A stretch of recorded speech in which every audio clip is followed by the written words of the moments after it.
C'est un bilan positif pour les équipes de France Compétences parce qu'on a mis en place très rapidement l'opérateur public. Je rappelle que c'était 3 structures que nous devions fusionner et puis très rapidement on a mis en œuvre les missions qui étaient dévolues à France Compétences. D'une part sur le financement de l'apprentissage, du compte personnel de formation, la mise en place des niveaux de prise en charge et de la régulation du système et la mise en place également de la certification avec le répertoire spécifique et le répertoire métier. Et après, la mise en place également du conseil en évolution professionnelle. Donc c'est un bilan très positif.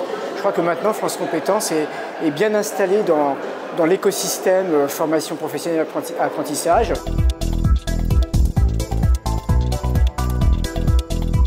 Sur la question de l'apprentissage, je rappelle que la loi donne aux commissions paritaires nationales de l'emploi, c'est-à-dire aux partenaires sociaux, le rôle de fixer les niveaux de prise en charge de l'apprentissage. Donc on connaît des CPNE, des branches qui étaient très familiarisées avec l'apprentissage, donc ils n'ont eu aucune difficulté à fixer le coût d'une certification, d'un CAP, d'un master, d'un BUT.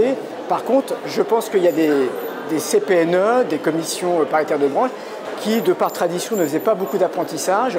Donc elles ont dû se familiariser, d'une part connaître les centres de formation d'apprentis qui faisaient de l'apprentissage et travailler avec les opérateurs de compétences pour trouver le juste prix, le bon coût. C'est pour ça que nous avons fait d'ailleurs au mois de novembre un grand webinaire qui s'adressait aux CPNE, aux CFA, aux acteurs de l'écosystème pour dire voilà comment nous on fait des recommandations sur les niveaux de prise en charge, qu'est-ce que c'est qu'un coût contrat, qu'est-ce que c'est qu'une comptabilité analytique, comment on la remonte et comment on travaille sur ces questions-là pour observer, j'allais dire, le juste prix. Donc c'est tout un travail d'amélioration en continu qui se fait avec les acteurs du système, les CPNE, les interprofessionnels, les branches et les réseaux de CFA. Et depuis 4 ans quand même, on sent que les acteurs se sont totalement appropriés la notion de coût contrat, la notion de niveau de prise en charge.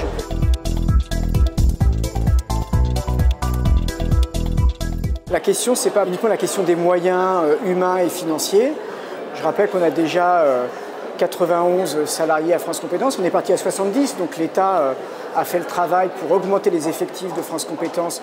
C'était une nécessité notamment sur les problématiques de certification. Pour nous, la question, c'est comment on renforce notamment les pouvoirs de contrôle de France Compétences. C'est un enjeu pour nous en tant que régulateurs. Notre capacité à exercer des audits auprès notamment des centres de formation d'apprentis, d'aller sur place, d'être encore plus régulateur. Donc je pense qu'au-delà des questions de moyens financiers et humains, c'est comment on améliore les capacités de régulation de France Compétences, les moyens de contrôle d'un point de vue juridique et réglementaire.